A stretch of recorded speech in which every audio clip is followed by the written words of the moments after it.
Efectivamente, como dice el canto que se acaba de entonar, yo soy quien dices que soy. Efectivamente es eso. Le pedí al grupo que tocaran, que cantaran este canto tan bonito, porque sí, yo soy quien tú dices que soy. No lo que diga la gente, no lo que digan los demás, sino lo que tú digas. Eso soy. Salmo 103, versículo 15 al 18. Dice la Escritura: el hombre como la hierba son sus días, florece como la flor del campo, que pasó el viento por ella y pereció, y su lugar no la conocerá más. Mas la misericordia de Jehová es desde la eternidad y hasta la eternidad sobre los que le temen, y su justicia sobre los hijos de los hijos, sobre los que guardan su pacto y los que se acuerdan de sus mandamientos para ponerlos por obra. Esta semana, el día martes, nos dieron una noticia muy triste, muy lamentable: el fallecimiento de la hermana Deme en el hospital de aquí de Los Reyes, aproximadamente a la 1:30 de la tarde. Nos dieron la noticia,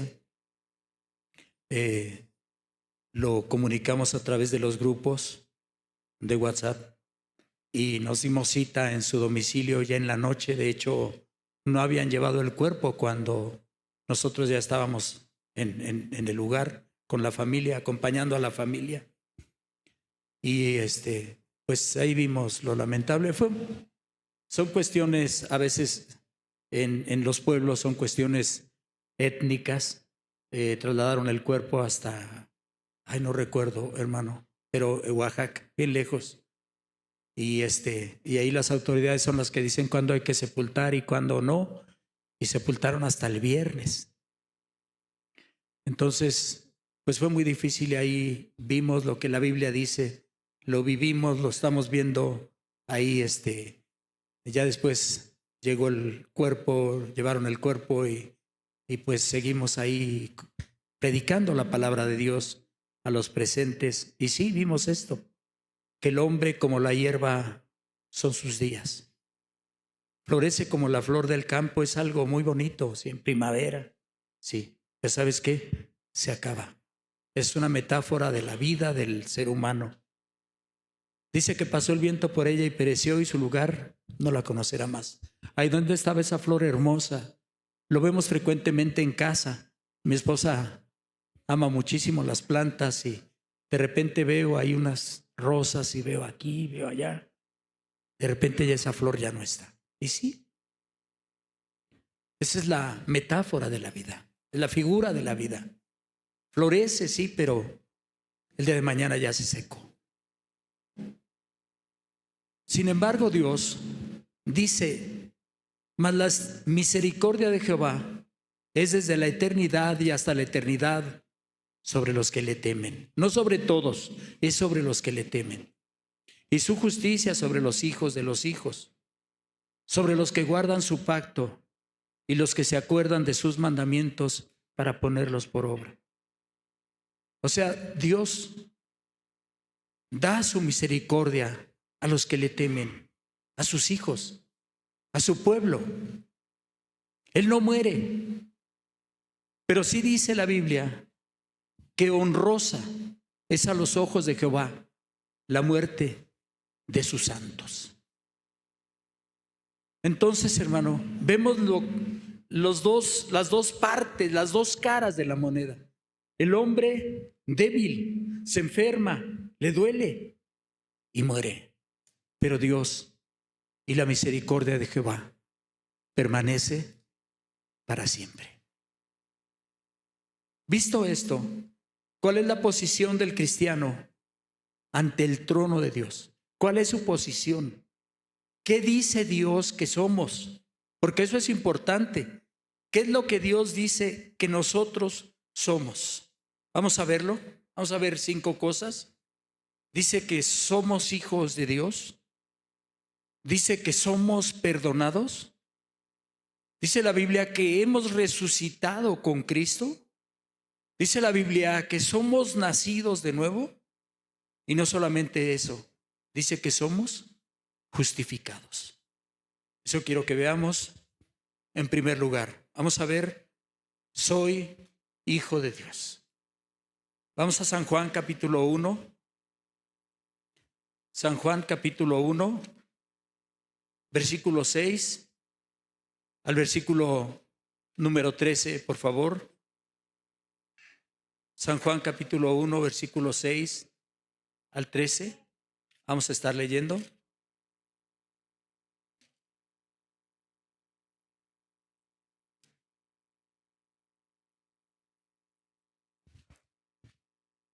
Hubo un hombre enviado de Dios, el cual se llamaba Juan. Este vino por testimonio para que diese testimonio de la luz, a fin de que todos creyesen en él. No era él la luz, sino para que diese testimonio de la luz. Aquella luz verdadera que alumbra a todo hombre venía a este mundo. En el mundo estaba, y el mundo por él fue hecho, pero el mundo no le conoció. A lo suyo vino, y los suyos no le recibieron. Mas a todos los que le recibieron, a los que creen en su nombre, les dio potestad de ser hechos hijos de Dios, los cuales no son engendrados de sangre, ni de voluntad de carne, ni de voluntad de varón, sino de Dios. Dice aquí claramente la Biblia que a lo suyo vino, y los suyos no le recibieron. Pero añade de unos que sí le recibieron. Dice de unos que sí le recibieron. Mas a todos los que le recibieron, a los que creen en su nombre, les dio potestad. Ese es un derecho legal. Potestad. ¿De qué? De ser hechos hijos de Dios. Entonces los cristianos somos hijos de Dios. ¿Cómo logramos nosotros ser hijos de Dios? ¿Porque cantamos, porque venimos, porque nos reunimos? No, hermano. Por la misericordia de Dios, por la gracia de Dios, la palabra caris, que significa favor inmerecido. Entonces, hermanos, somos hijos de Dios, ni siquiera porque nosotros lo quisimos, sino porque Él nos escogió. Él nos llamó. Entonces, por eso llegamos a ser hijos de Dios. Él empezó la obra, Él continuó la obra y Él finalizará la obra en todos nosotros. No necesitamos cargar pencas de nopal para ir a un cierto santuario humano que los hombres han inventado. No necesitamos llevar unas piedras amarradas al pie. No necesitamos pelarnos las rodillas de aquí hasta quién sabe dónde para alcanzar el perdón de nuestros pecados. No necesitamos eso. No necesitamos pagar tampoco. Estar dando dinero y más dinero y no, para alcanzar la salvación, para alcanzar a ser hijos de Dios.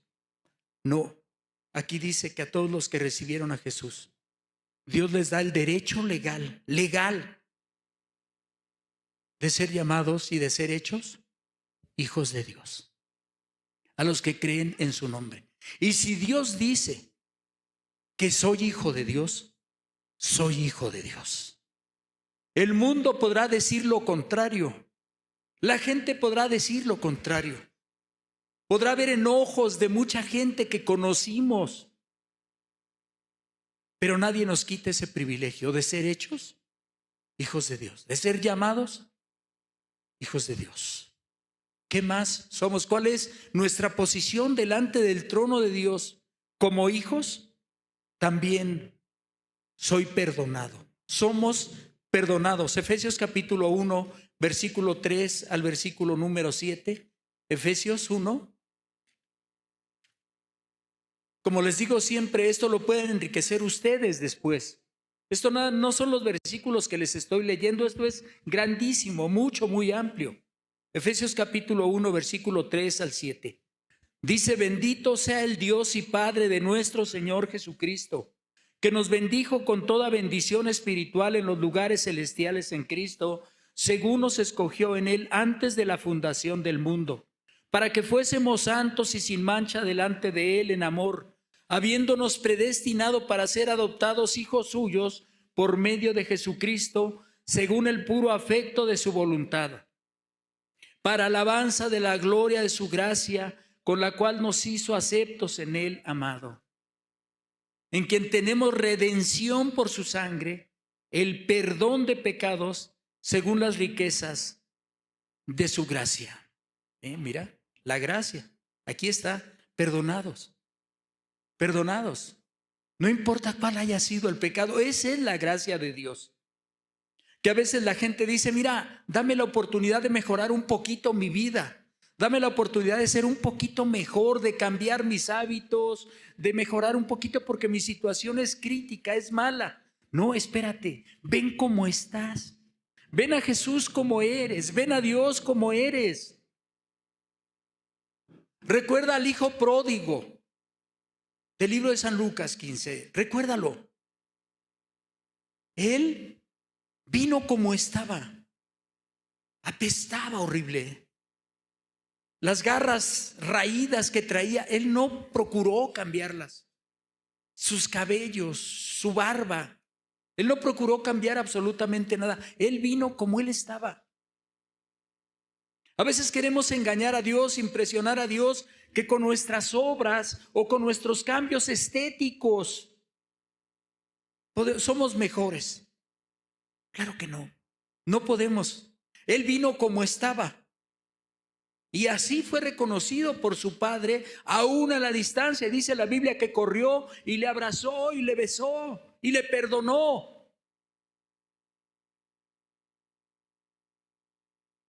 El pecador está perdido, está condenado, pero el que ha sido perdonado es salvo, está salvado. Aquí dice que Él nos perdonó por el puro afecto de su voluntad. No es que tenemos mérito alguno, hermanos. No es que no busquemos qué hicimos, qué dimos, qué fuimos, qué no fuimos, no. Todos los méritos para que nosotros, los seres humanos mortales, alcancemos la vida eterna es por los méritos de Cristo Jesús. ¿Dónde? En la cruz del Calvario. Allí en la cruz. Es por eso. No es porque alguien tenga algún reconocimiento, algún mérito que se lo ganó. Absolutamente no. Ese es un error muy grande. Querer alcanzar la salvación por obras. Acuérdate que la Biblia dice aquí mismo en Efesios que no es por obras, para que nadie se gloríe. Porque haríamos menos la misericordia de Dios. Y eso no puede ser. Él nos perdonó por su gracia, porque Él quiso hacerlo. Simplemente porque Él quiso hacerlo.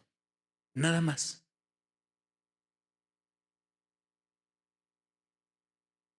Es un abuso que unos sí y otros no, que a unos se les perdona, que por qué en la calle, sí, nos vemos como hijos de Dios perdonados, sí, y otros no, otros condenados. ¿Hay acepción de personas para con Dios? No, de ninguna manera. A todos los que le recibieron,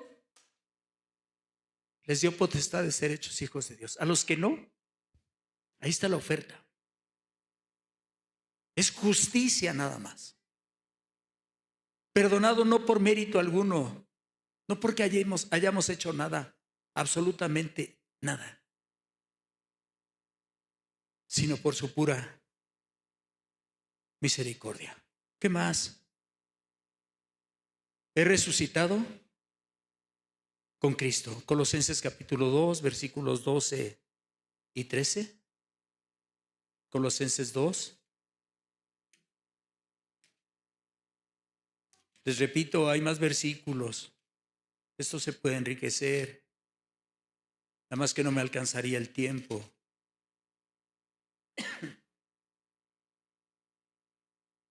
Colosenses, capítulo 2, versículos 12 y 13. Dice la Escritura, sepultados con Él en el bautismo, en el cual fuisteis también resucitados con Él mediante la fe en el poder de Dios que levantó de los muertos, que le levantó de los muertos. Aquí. Y a vosotros, estando muertos en pecados y en la incircuncisión de vuestra carne, os dio vida juntamente con él, perdonándoos todos los pecados. Otra vez vuelve a hablar del perdón de pecados. Y mira lo que dice aquí mismo en el capítulo 3, versículo 1 al 3. Si pues habéis resucitado con Cristo, buscad las cosas de arriba, donde está Cristo sentado a la diestra de Dios. Poned la mira en las cosas de arriba, no en las de la tierra, porque habéis muerto y vuestra vida está escondida con Cristo en Dios. Resucitados con Cristo. Para resucitar, primero hay que morir, por supuesto. Entonces, aquí nos habla claramente la Escritura que Él nos ha... ¿Morir a qué? Perdón. ¿Morir a qué? Al mundo, al pecado, a las prácticas que teníamos antes, malas delante de Dios, socialmente rechazables también. Morir a eso, morir al yo, a la soberbia, al orgullo. Morir a eso y resucitar juntamente con Cristo. Cuando Él resucitó, nosotros resucitamos con Él. Esa es la realidad. Él nos ha resucitado a una vida nueva. ¿Cómo ensuciarla otra vez? ¿Cómo desperdiciar la oportunidad que Él nos ha dado? La insensatez de los hombres malos es que después de 5, 10 o hasta 20 años en un presidio, en una cárcel, salen y vuelven a delinquir. Qué insensato es eso. ¿Los vuelve a perseguir la autoridad, la justicia? ¿Los atrapan de nuevo y les dan otra sentencia? Después lo pueden lamentar adentro. ¿Por qué lo hice si ya era libre? Así es el cristiano. ¿Por qué voy a pecar otra vez contra Dios?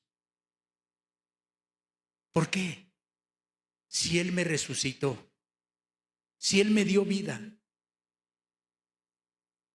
¿por qué tendré que enfrentar la muerte segunda si he resucitado con Cristo? ¿Qué más que dice la Biblia? No solamente afirma, porque esto es afirmativo todo. No solamente dice que soy hijo de Dios, no solamente dice que soy perdonado, sino me dice la Biblia que he resucitado con Cristo. Hay otras cosas que no estamos viendo, pero con esto me quedo. Que he resucitado con Cristo, lo mismo que ustedes. Quizá no todos, pero todos son llamados para esto. ¿Qué más?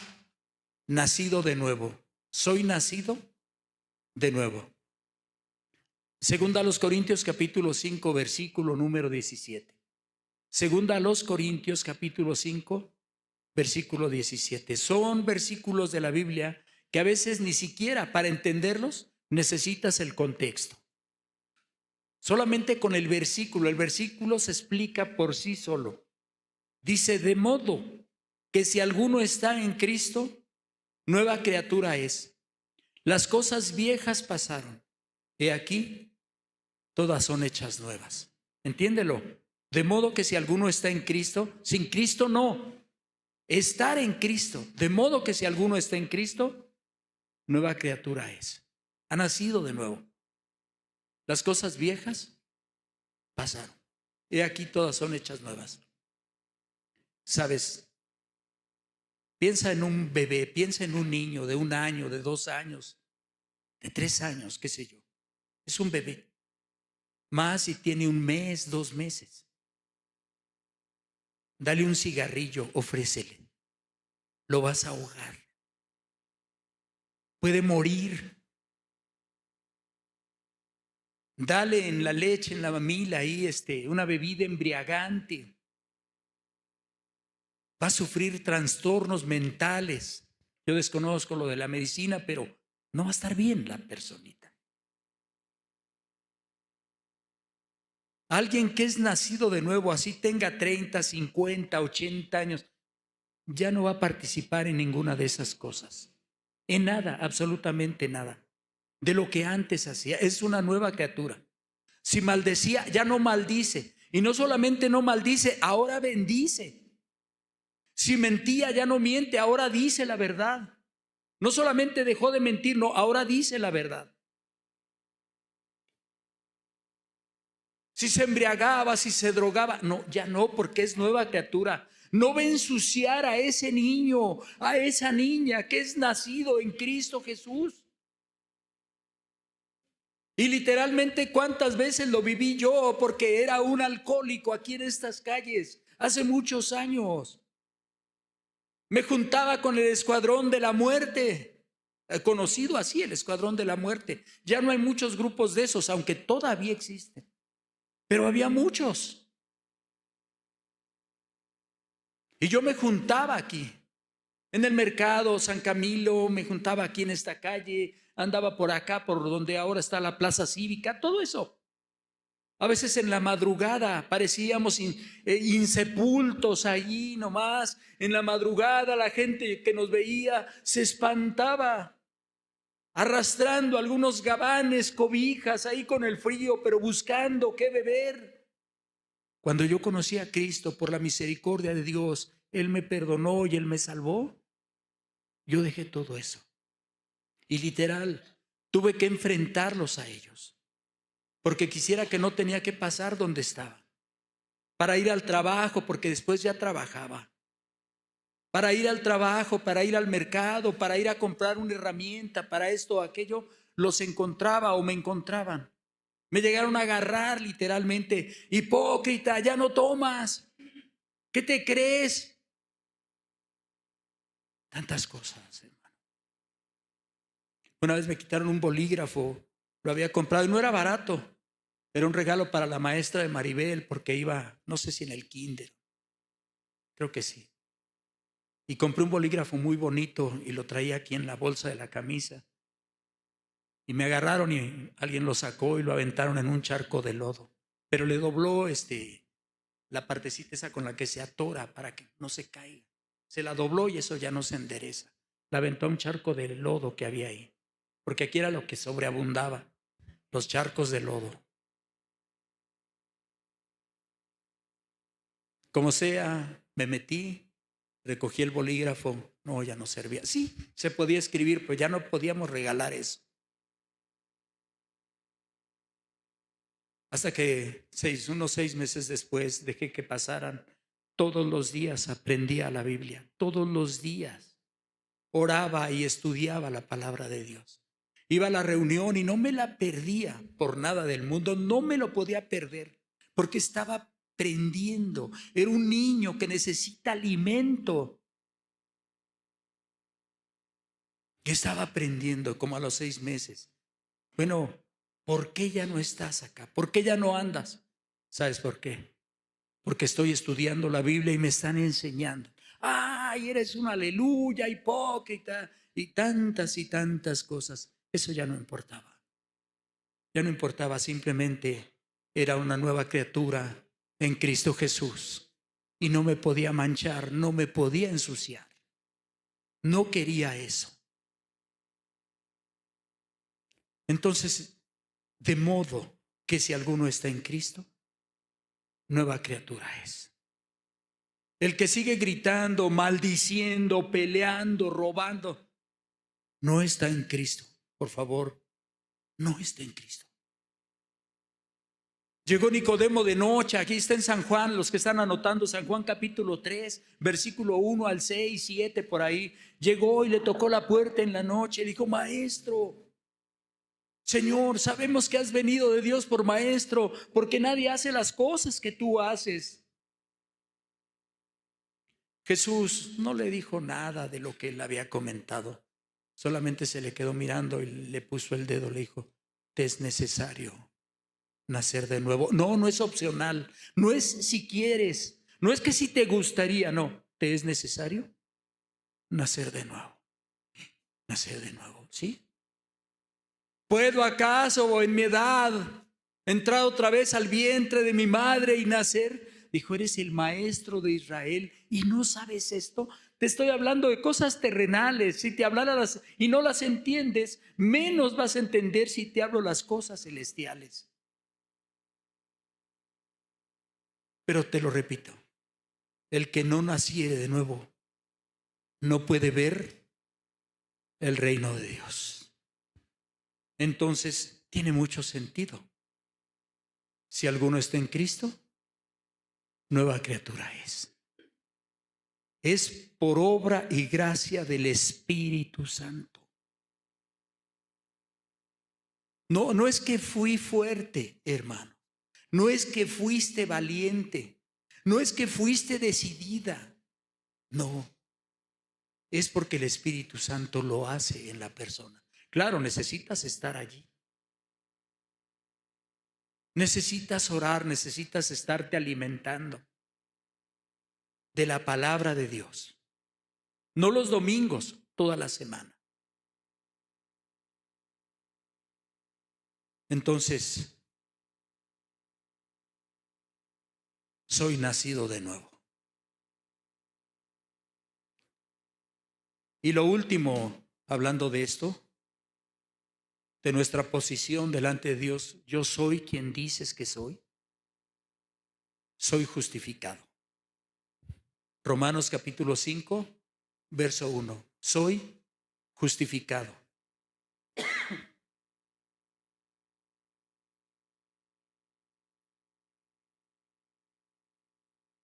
Romanos capítulo 5, versículo 1. Dice, justificados pues por la fe, tenemos paz para con Dios por medio de nuestro Señor Jesucristo. Esa palabra, hermanos, justificado, es la palabra que se usaba en aquellos tiempos en los tribunales, cuando había un juicio, había un acusador y había un acusado, como hasta hoy todavía. Pero en aquellos tiempos de ahí se tomó la palabra justificado, de ahí, del contexto de lo jurídico. Usaron términos legales para estas cosas, para escribir esto. Justificados pues por la fe, tenemos paz para con Dios. ¿Saben lo que eso significa? Delante de Dios, no delante de los hombres, no ante la sociedad, ¿entiende? Delante de Dios. Dios declara a la persona justo. No porque lo halló inocente, sino porque a todos los que le recibieron les dio potestad de ser hechos hijos de Dios. Porque nacieron de nuevo. Y Dios dice, es justo. ¿Y sabes qué significa eso, hermano, hermana? Que Dios te ve o Dios nos ve como si nunca hubiera pecado. Porque Él dice, así como está lejos el oriente del occidente, haré alejar de vosotros vuestras rebeliones. Dice que arrojará nuestros pecados a lo profundo de la mar y no me acordaré más de ellos. Dios nos declaró inocentes, justificados. Pero no necesitas un documento, no, es por la fe. Si tú no quieres creer esto, bueno, ¿qué puedo hacer? Pero aquí dice que justificados es por la fe. Y con eso tenemos paz para con Dios por medio de nuestro Señor Jesucristo. Ve, Cristo está en todo, absolutamente en todo. Entonces, yo soy quien tú dices que soy. No soy lo que los demás opinen, no soy lo que los demás digan. ¿Perfecto? No, no lo soy, imposible. Si para muchas personas soy un hipócrita, somos falsos, somos mentirosos, somos aleluya, somos, ¿qué te puedo decir? El montón de, ¿qué te puedo decir? Nos ponen un montón de epítetos allí.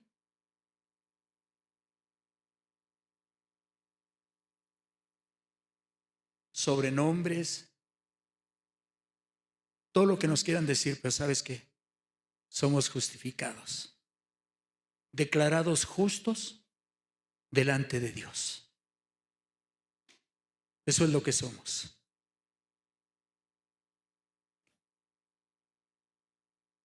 Ahora, paso a la segunda parte. Las metáforas que describen a la iglesia, porque eso es para cada persona lo que te estoy diciendo. ¿Cómo describe la Biblia de manera metafórica a la iglesia? Sí. Y te estoy agarrando solamente el Nuevo Testamento. Nadie vaya a decir, oye, estás agarrando el Antiguo Testamento. El Antiguo Testamento solamente usé el Salmo 103 como plataforma para mostrarte la fragilidad del hombre, la fragilidad del ser humano, pero la eternidad de Dios. ¿Quiénes somos ante ese Dios? ¿Quiénes somos? ¿Cómo nos llama a Él? ¿Cómo nos dijeron desde un principio? Número 1, la esposa del Cordero. Son metáforas, la esposa del Cordero.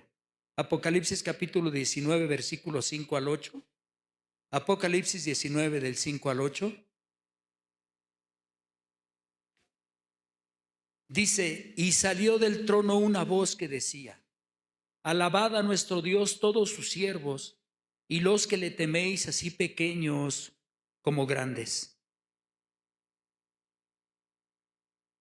Y oí como la voz de una gran multitud, como el estruendo de muchas aguas y como la voz de grandes truenos que decía, aleluya, porque el Señor nuestro Dios todopoderoso reina. Gocémonos y alegrémonos y démosle gloria, porque han llegado las bodas del Cordero y su esposa se ha preparado.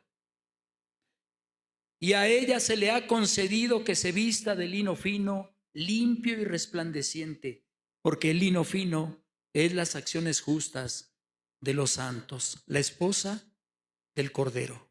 Así se le llama a la iglesia. Oye, yo creo que hay que pensar muy bien esto. En Efesios capítulo 5, eso ya lo vemos en otro momento, solamente les digo 25 al 27, ahí habla de que cómo Cristo amó a la iglesia, como Cristo para limpiarla, para purificarla. O sea, la iglesia es la esposa del Cordero. Imagínate tú, por decirlo, que llegas y encuentras una chica, eres soltero y te quieres casar y llegas a buscarla y la encuentras de vaga, por ahí la encuentras toda sucia, hablando pues palabras torpes ahí y tú dices, pues es que no puede ser. Si la novia con la que piensas unir tu vida anda enseñando el cuerpo, anda mostrando a los demás hombres sus atributos físicos, pues claro que no, desde luego que no. Lo primero que la persona dice, no, es que no, es que la quiero mucho, y los primeros que se oponen son los padres. Mira cómo anda vestida, ¿a poco sale a que le chiflen en la calle? Sale a que le digan de groserías, sale a provocar, sale a mover a los hombres a la lujuria. No puede ser. El joven sensato dice, ¿sabes qué? No, así no. ¿Tú crees que el Señor quiere una esposa grosera, apática, irresponsable? Desde luego que no, tampoco. Porque a su esposa se le ha concedido que se vista de lino fino, limpio y brillante, limpio y resplandeciente. Es la esposa. Desde luego viene una, digámoslo así, una purificación a la iglesia en todo el mundo antes de que sea llevada a las bodas del Cordero. Por supuesto que sí. También dice la Biblia, otra metáfora es que somos el cuerpo de Cristo. Efesios 4 del 11 al 13, que somos el cuerpo de Cristo.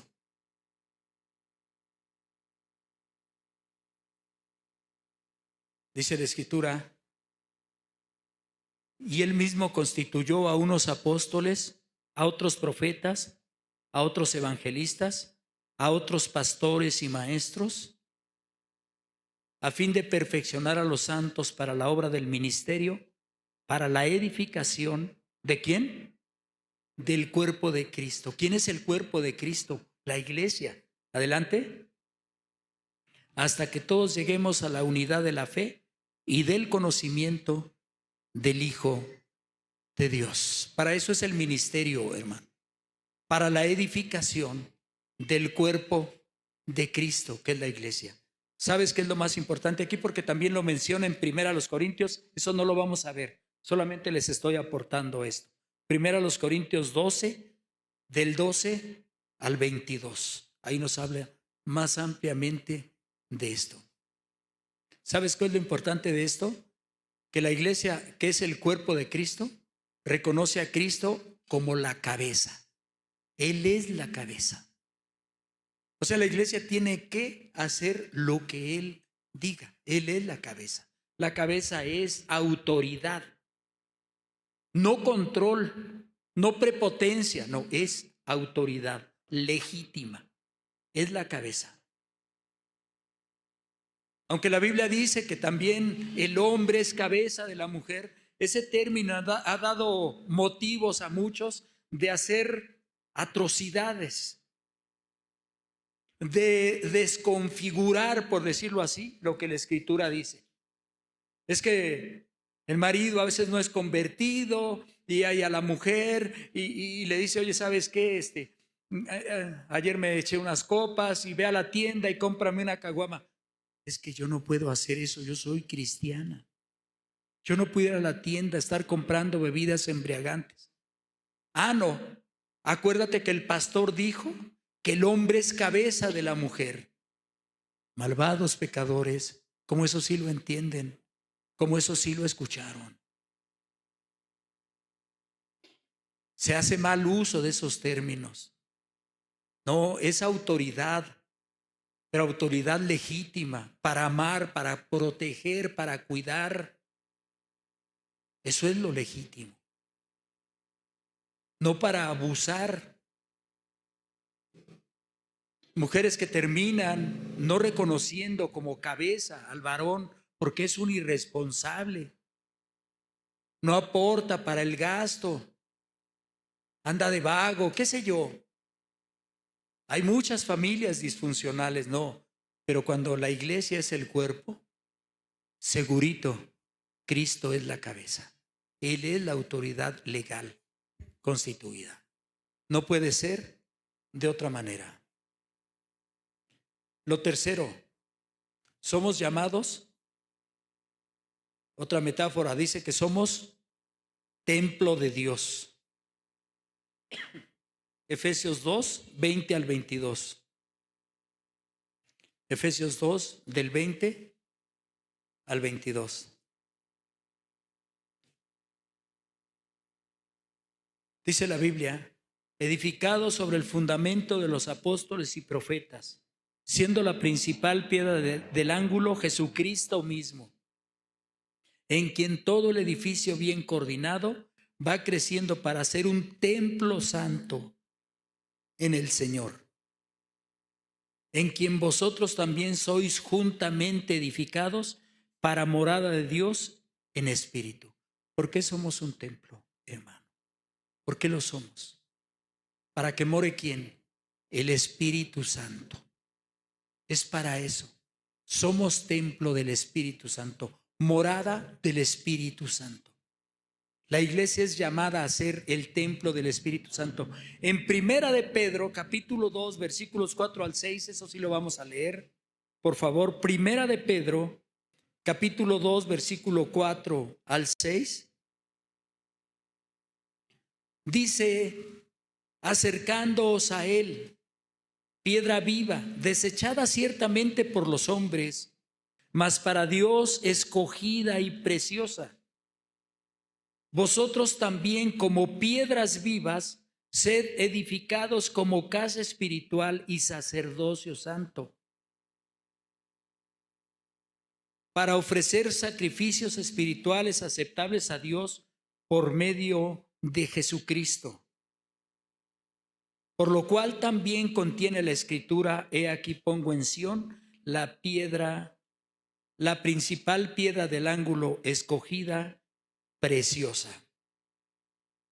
Y el que creyere en él no será avergonzado. Dice que somos el templo, porque también nosotros mismos somos las piedras. Somos las piedras, edificados sobre el fundamento de apóstoles y profetas. Hermano, por eso les he dicho, en el tiempo actual no hay apóstoles, no hay profetas. Estaba viendo, me parece que es en Costa Rica, donde se van a reunir los supuestamente más grandes apóstoles que hay ahorita. Pues en América es gente de habla hispana. Los más reconocidos son como 5 o 6 ahí. Y digo, es que esto no existe. Y vi algunos comentarios y alguien dijo: no los vi en la pandemia. Y tienen razón, no los vi en la pandemia. Se reúnen para presumir sus dones de sanidad, su palabra profética. Se reúnen para decirle a la gente que van a prosperar, que van a mejorar, que van a ser mejores, que Dios ha abierto los cielos. Es por ellos, si no, no los abriera. Supuestamente ellos le piden a Dios y Dios lo hace para que reciban bendiciones, para que tengas el auto que deseas, la casa que has deseado, todo lo que has querido. Pero te hablan de este mundo, no de lo de arriba. Entonces, yo digo, si tienen esos dones y como que sanan a la gente, ¿por qué no se van a los hospitales? ¿Por qué no se van a donde están los niños con cáncer? ¿Por qué no se van a los psiquiátricos? ¿Por qué no se van al Hospital de la Raza, al Hospital General, a meterse allá a los pasillos y sanar a los enfermos? Claro que no. Es donde hay ofrendas, es donde hay dinero de por medio. Es donde están pidiendo y están recibiendo. Por eso no lo crean ustedes, no lo crean. El fundamento para el edificio de Dios, que es la iglesia, lo pusieron los apóstoles y profetas del Nuevo Testamento y del Antiguo Testamento también. Lo pusieron ellos. Ellos son los que pusieron el fundamento. No puede haber dos fundamentos. Jesucristo es la piedra angular. Y entonces la iglesia es llamada templo de Dios. ¿Qué más? También la iglesia se le llama como la vid y los sarmientos. Es una relación de adopción ahí. Vamos a ver San Juan capítulo 15, versículo 1 al 5. San Juan 15, del 1 al 5.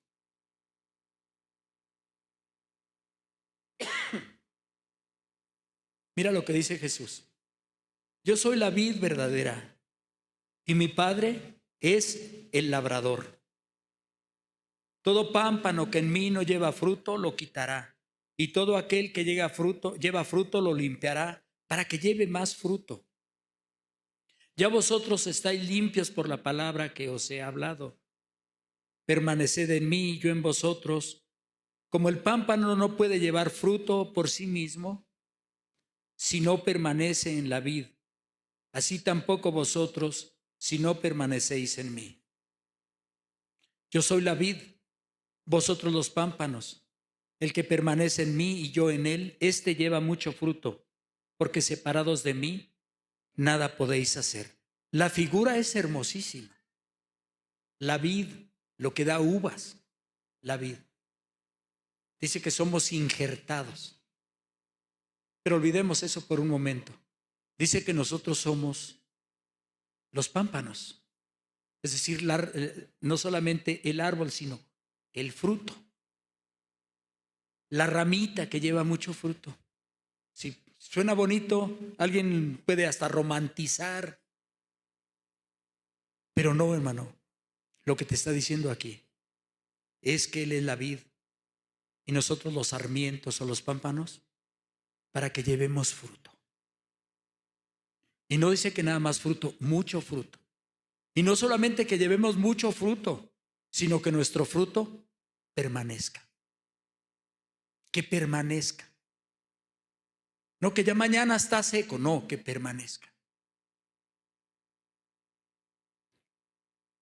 Entonces, aquí es una responsabilidad grande. Suena bonito, sí, suena bonito, pero es una responsabilidad muy grande como ser la esposa.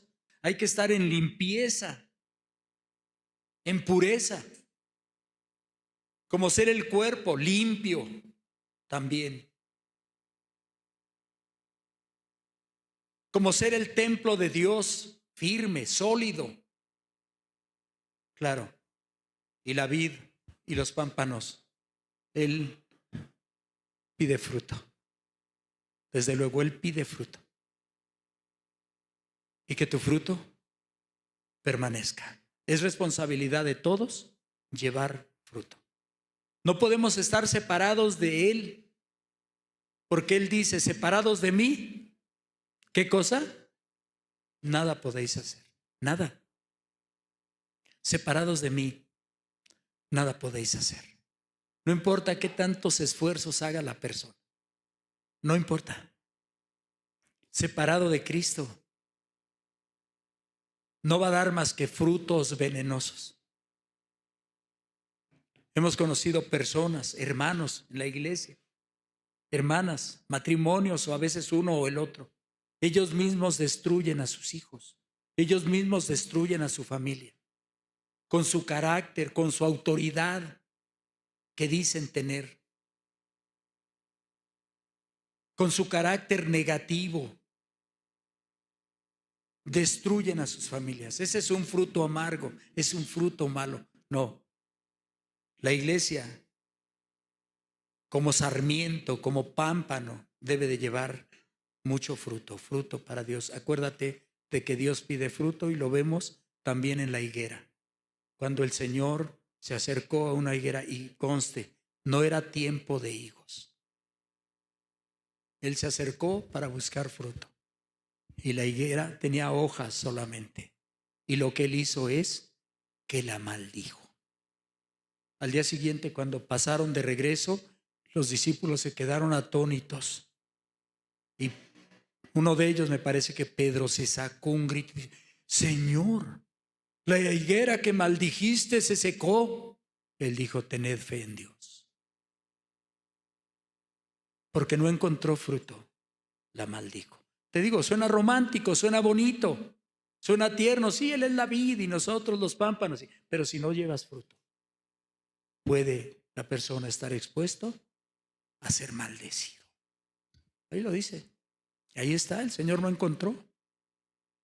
¿Qué más? No solamente la esposa del Cordero, el cuerpo de Cristo, templo de Dios, la vid y los sarmientos. Algo bien lindo también que está desde el Salmo 23 y que es una figura muy conocida en su contexto. No, todo esto era maravilloso. Dice el Salmo 23, por ejemplo, Jehová es mi pastor. Hay una relación, ovejas con su pastor, pastor con las ovejas. San Juan capítulo 10, versículo número 11. San Juan capítulo 10, versículo 11. Es Jesús el que habla y dice, yo soy el buen pastor. El buen pastor su vida da por las ovejas.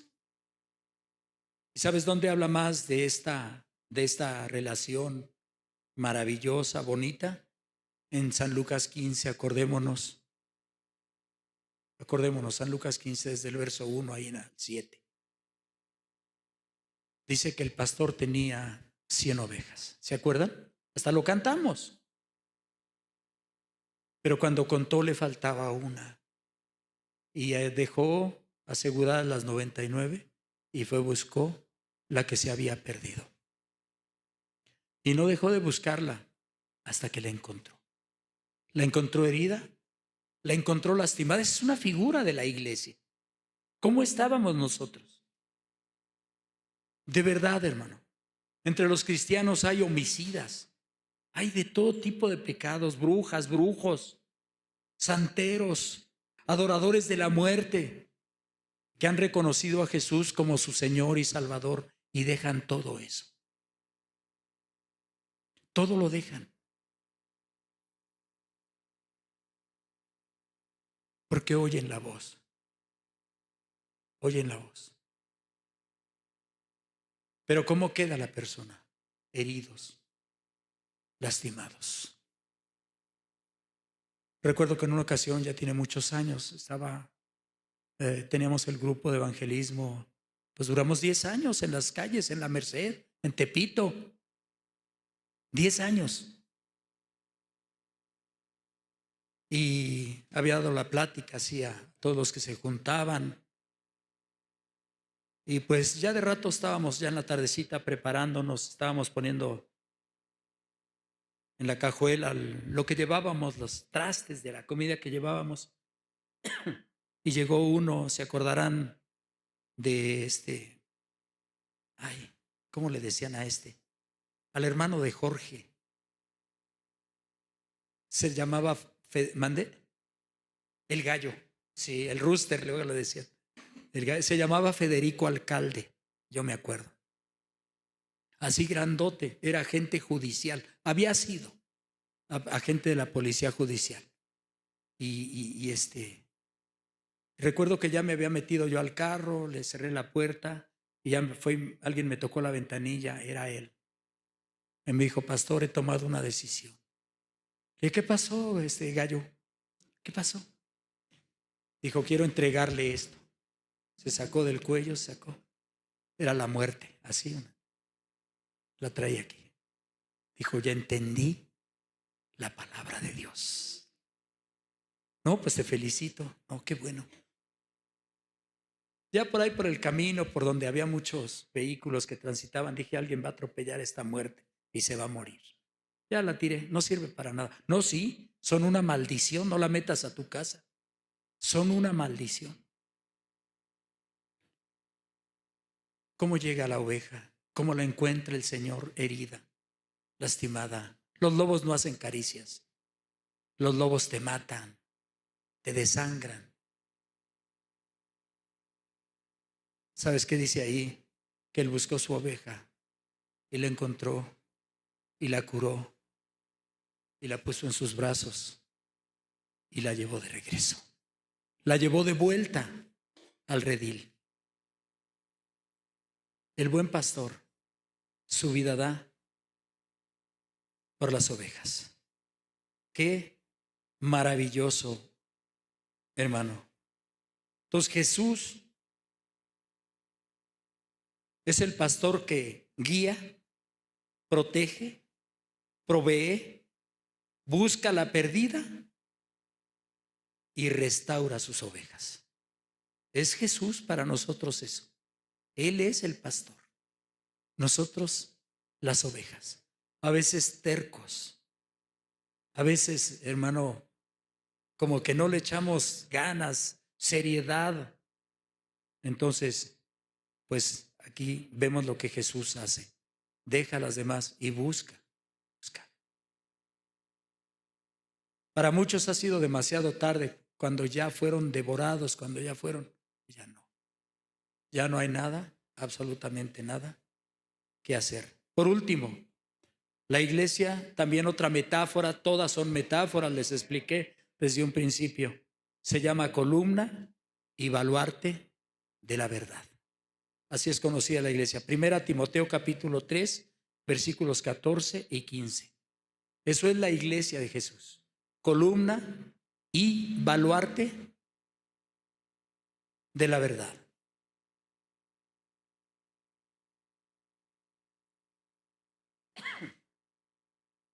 Primera carta del apóstol Pablo a Timoteo, capítulo 3, versículos 14 y 15. Esto te escribo, aunque tengo la esperanza de ir pronto a verte, para que si tardo sepas cómo debes conducirte en la casa de Dios, que es la iglesia del Dios viviente, columna y baluarte de la verdad. Fíjate lo que dice aquí, columna y baluarte de la verdad.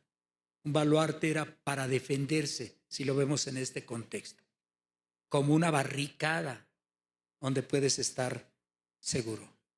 La iglesia entonces, hermano, es columna y baluarte de la verdad. ¿Sabes cuál es la responsabilidad? Te digo, todo esto se oye bonito, pero nosotros tenemos una grande responsabilidad como esposa, como cuerpo de Cristo, como templo de Dios, como la vid y los pámpanos, como ovejas tenemos una grandísima responsabilidad y también como columna y baluarte de la verdad.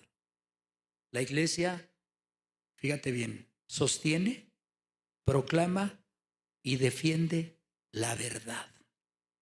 Sí, pero la verdad de la palabra, la verdad de Cristo, no su propia verdad.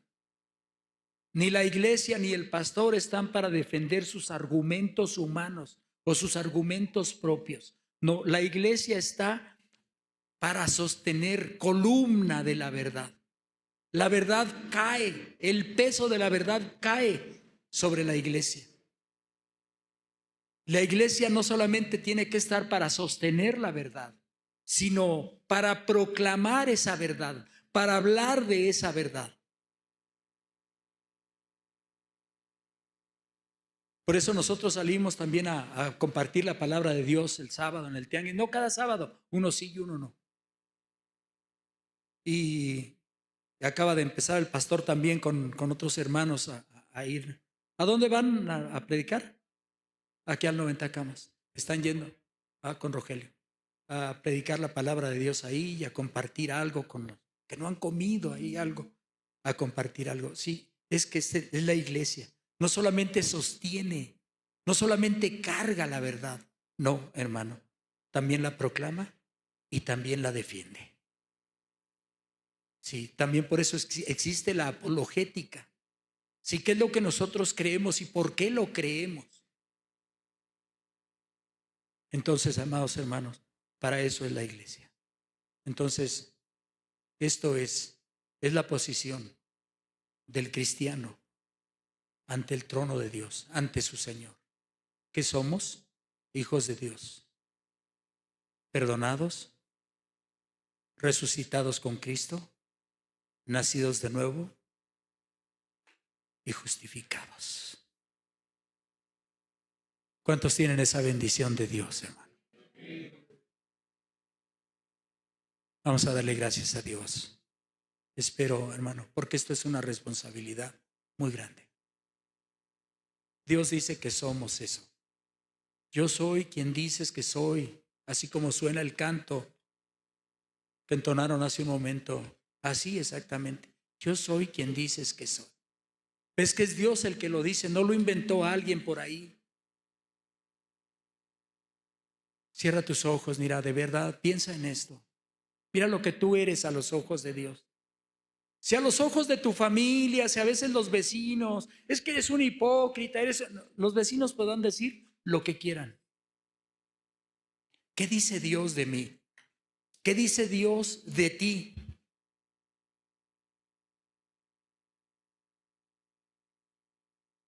Es esto, que somos sus hijos. Digo, si es que le has recibido como tu Señor y como tu Salvador, si no, estás perdiendo tu tiempo en este lugar.